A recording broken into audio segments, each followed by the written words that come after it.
네, 안녕하세요. 진짜 부동산 이야기 부동산 오감스입니다. 오늘은 핫한 이슈가 나왔을 때 게릴라로 이야기하는 부동산 위클리 시간입니다. 오늘 아침에 부동산 관련 기사들을 보는데 이런 이야기가 다시 나오더라고요. 서울 아파트 매물이 다시 쌓인다, 서울 집값 본격 조정기, 상승세 꺾였다. 기사 제목들만 봐도 어떤 내용일지는 예측이 되는 이야기들입니다.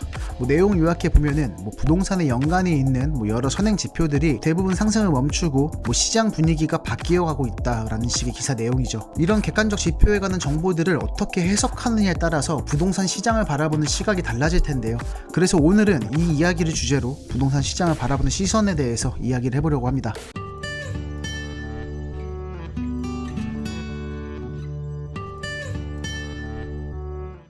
기사 내용을 좀 보면은 정부의 가계대출 관리 강화 등의 영향으로 집값 상승 기대 심리가 꺾인 것으로 나타났다. 한국은행이 지난달 기준금리를 인하했지만 대출 조이기가 계속되면서 주택시장 관망세가 이어질 것이라는 전망이다. 그래서 이 기사의 제목에 있는 상승세 꺾인 선행 지표들, 이 선행 지표들이 뭔지 한번 보겠습니다. KB 부동산 월간 주택가격 동향에 따르면은 10월 서울 매매가격 전망지수는 전월 대비 9포인트가 하락되고, 그리고 이 매매가격 전망지수는 KB 부동산에서 전국 6천여 개의 중개업소를 대상으로 지역의 가격이 상승할 것인지 하락할 것인지 조사해서 나타난 것이죠. 그래서 10월 서울 매매가격이 상승할 것이라고 전망한 중개업소는 13.7%, 하락은 12.5%로 나타났다고 하고 73.8%가 보통이다 라고 이야기를 했다고 합니다. 그리고 최근에는 집값 선행 지표도 상승폭이 둔화되고 있는데, 전국의 시가총액 상위 50% 아파트 매매가격 변동률을 나타내는 KB 선도아파트 50지수는 10월 1.09% 올랐고, 지난 3월 이후 8개월 연속 오름세를 보이고 있지만 지난 9월부터 2달 연속 상승폭이 둔화됐다.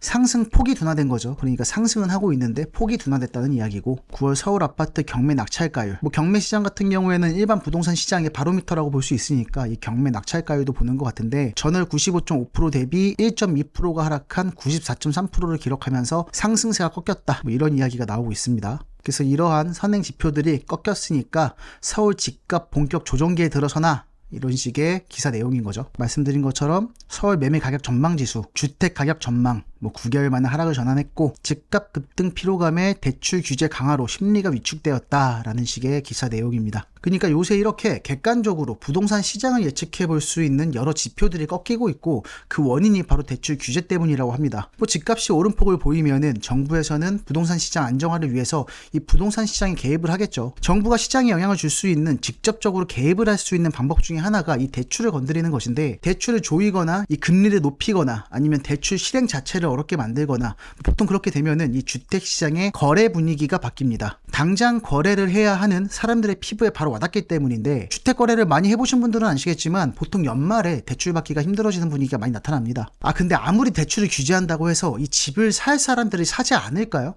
아니면 사는 것을 미룰까요? 저는 그 후자라고 생각합니다. 그러니까 착각하시면 안 되는 것이, 대출에 관련된 정부의 정책이 나오면 이 시장 거래 분위기가 침체되니까 이 대출을 조여서 거래가 줄어든다는 것은 이 수요를 억제하는 것인데, 그렇게 되면은 당연히 공급보다 수요가 적어져서 그 시기에 주택을 팔아야 하는 공급자들은 이 가격을 낮출 수밖에 없고 거래 가격이 낮아질 수 있겠죠. 하지만 이 현상이 정말 주택 가격이 본질적으로 떨어졌냐로 볼 수 있냐는 거죠. 대출을 옥죄해서 거래량을 낮추는 것은 본질적으로 주택 문제를 해결하는 것이 아니고 과열되어 있는 부동산 시장을 잠시 눌러서 막는 형상이라고 볼 수 있다는 것입니다. 주택 공급은 그대로인데 이 대출 규제와 같은 외부 변수를 규제를 해서 이 매수 심리를 저하시키고 이 거래량을 낮춘다는 것은 이 시장 거래를 역행하는 것이고, 그로 인해서 잠시 거래가 주춤하게 될지라도 지금 오르냐 나중에 오르냐의 문제, 즉 조삼모사라는 것이죠. 지금 당장 급한 불은 끌 수 있어도 계속 규제만 할 수 없으니까 언젠가는 풀어야 할 텐데, 추후 규제가 풀린다면, 아니 풀리지 않더라도 이 수요자들이 참다가 눌러왔던 게 터지는 모습을 우리는 많이 봐왔어요. 자칫하다가는 오히려 눌려져 있었던 게 크게 터지면서 나중에 더 큰 폭스로 시세가 올라가게 되면은 이 시장에 받는 타격은 더 세질 것입니다. 그래서 앞서 말씀드렸던 이 대출 규제로 인해서 떨어졌다는 객관적 지표에 대한 이 기사나 이 정보를 접하셨을 때 이 부동산 시장에 대한 나의 생각이 어떻게 정리가 될 것인가가 매우 중요합니다. 그러니까 이 대출과 관련된 정책으로 인해서 시장의 선행 지표들이 바뀌었다는 기사를 본 후에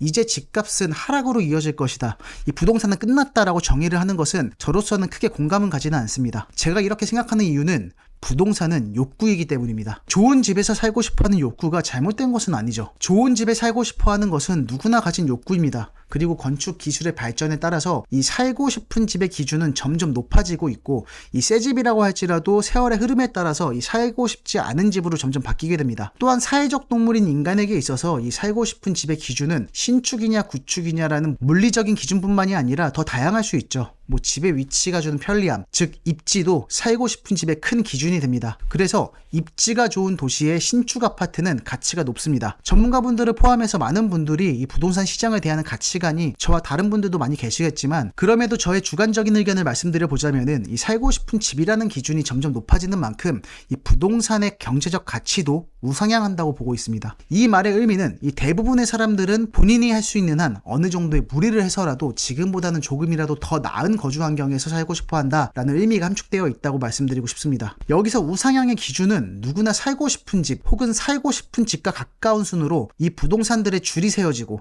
그에 맞게 가치 상승이 될 수 있겠죠. 그래서 살고 싶은 집 혹은 앞으로 살고 싶을 집으로 변할 곳, 나아가서 이 살고 싶은 곳으로 개발을 할 수 있는 곳에 투자를 해야 한다는 것입니다. 그렇다면은 이 대출이나 각종 규제처럼 시장을 단기적으로 누르는 것 말고 이 본질적으로 이 부동산 시장 안정화에 영향을 주는 것은 무엇일까요? 당연히 공급입니다. 부동산 시장에 과열을 완화시킬 수 있는 본질적이고 유일한 방법은 살고 싶은 집의 공급이라는 것입니다. 하지만 주택을 지을 땅은 한정되어 있기 때문에 공급에 제한이 있겠죠. 게다가 땅이 좁은 우리나라 특성상 이 위로 높게 올리는 아파트라는 건축 양식이 발전할 수밖에 없었는데, 그것도 공법상 아무 곳에다가 무한정 높게 짓지는 못하죠. 특히 누구나 살고 싶어하는 지역이라고 한다면은 그 땅은 더 한정될 것이고, 그렇기 때문에 더 가치가 높겠습니다. 또한 새로운 아파트를 짓기까지 다양한 문제들을 직면하고 있기 때문에 꽤나 긴 시간이 소요되다 보니까 이 주택 공급에는 시간차가 있습니다. 부동산의 물리적인 특성상 누구나 바로 입주할 수 있는 좋은 집은 이미 가치가 높고, 이것은 이미 시세에 반영이 되어 있는 것입니다. 그렇기 때문에 부동산 시장은 수요와 공급 곡선에서 항상 우상향을 그리고 있다라는 것이죠. 그러니까 근본적인 해결 방법은 공급을 많이 하고 빨리 짓게 해주면 됩니다. 그래서 현재 모아타운이나 신소통합계획과 같은 빠르게 이루어질 수 있는 정비사업, 그리고 안전진단 간소화, 3기 신도시와 같은 이 부동산 공급에 관련된 정책이 진행되거나 진행을 추진 중에 있습니다. 근데 이런 이야기를 하면 또 인구도 감소되고 출산율도 줄어드는데 주택 공급은 왜 하냐에 대한 이야기부터 다람쥐 쳇바퀴 돌듯이 부정적인 이야기가 쏟아지는데요. 수많은 정보에 따르는 해석은 어차피 본인 몫이기 때문에 본인이 믿는 선택을 하시면 되겠습니다. 다만 저와 의견이 같은 분들이나 저의 이야기가 궁금하신 분들에게 말씀드리고 싶은 것은, 오늘 말씀드린 기사를 자세히 보시면은 이 중개업소에서 부동산 시장을 전망한 수치, 한국은행의 집값 기대 심리 지표, 집값 선행 지표, 이러한 객관적 지표들을 이야기하면서 선행 지표들이 상승세가 꺾였다,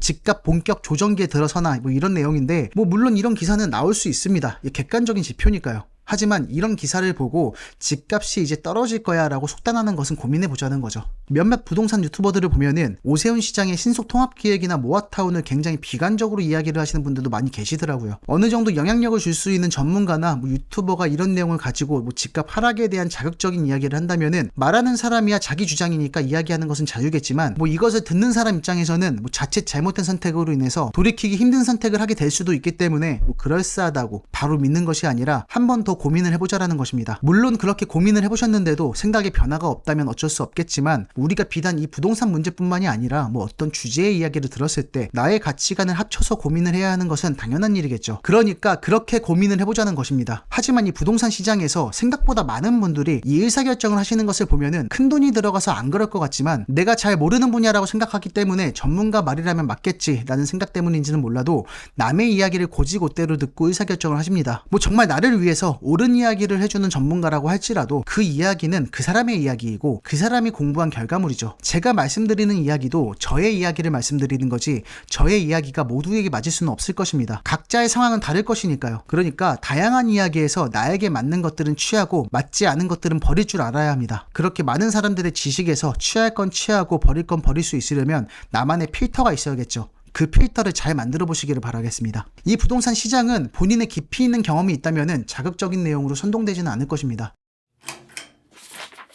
제가 보고 있는 부동산 시장을 조금 더 주관적으로 이야기를 해보자면, 부동산은 주식이 아닙니다. 갖가지 선행지표로 부동산의 가치를 예측할 수는 없습니다. 이러한 선행지표로 예측할 수 있는 것은 이 매수 심리로 인한 지금 현재나 가까운 미래의 거래량 정도만 어느 정도 예측할 수가 있겠죠. 그래서 지금 당장의 매수 심리로 인한 거래량 때문에 집값이 조정받을 수는 있지만 장기적인 부동산 가치를 명확하게 예측할 수 있는 건 당연히 수요와 공급밖에 없습니다. 그렇다는 것은 우리는 현재의 선행지표에 따라서 지금 사냐 나중에 사냐에 대한 매수 타이밍을 고민해야 되는 것이지, 선행지표를 보면서 이제 진짜 끝이야, 인구 감소, 출산율, 공급 불안, 이런 악재만 이야기하면서 이제 부동산은 끝났다면서 부동산 매수를 할까 말까를 고민하는 것이 아니라는 것입니다. 그리고 이미 매수 심리에 의해서 거래량이 적어진다는 것은 이 부동산에 관심이 있으신 분들은 이미 학습이 되었기 때문에 앞으로 실질적인 거래가 어떻게 이루어질지는 두고 보아야 할 일입니다. 인구 감소, 저출산에 대한 이야기가 나왔으니까 이 부동산 공급에 대한 이야기를 더 이야기해보자면은, 현재 시대상에서 누구나 살고 싶은 곳의 위치는 단연 서울이겠죠. 이 서울 중에서도 상급지가 있을 것입니다.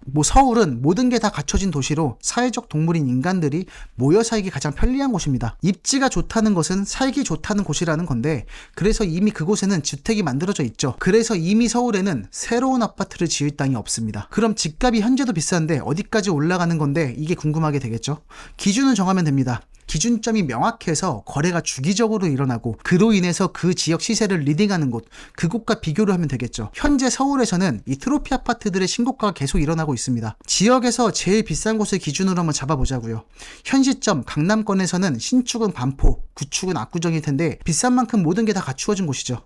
거시적으로 보았을 때 여기서부터 줄을 선다고 생각하면 됩니다. 물론 트로피 아파트를 매수하는 것이 가장 좋겠죠. 하지만 대다수의 그럴 여건이 안 되는 분들에게 가장 중요한 것은 현재 이 트로피 아파트들이 4,50억을 호가한다고 해서 허황된 금액이고 나와는 상관없는 이야기다 라고 생각하시면서 외면할 때가 아니라는 것입니다. 그러니까 지금 봐서는 고액으로 거래가 되고 있는 이 트로피 아파트들의 가치와 이 보통 일반 아파트들의 가치가 연관성이 없어 보일 수 있겠지만, 추후 이게 연동이 될 수 있다라는 것을 지금부터 연구해보고 그 영향권 내에 있는, 그 영향권과 최대한 가까운, 그 영향을 직접으로 받을 수 있는 곳에 부동산 투자를 고민해봐야 한다는 것입니다. 그러니까 트로피 아파트가 아니라고 해도 이 트로피 아파트와 인근일수록 혹은 공통점이 많은 아파트일수록 그 시세도 비슷한 양상을 보여갈 것입니다.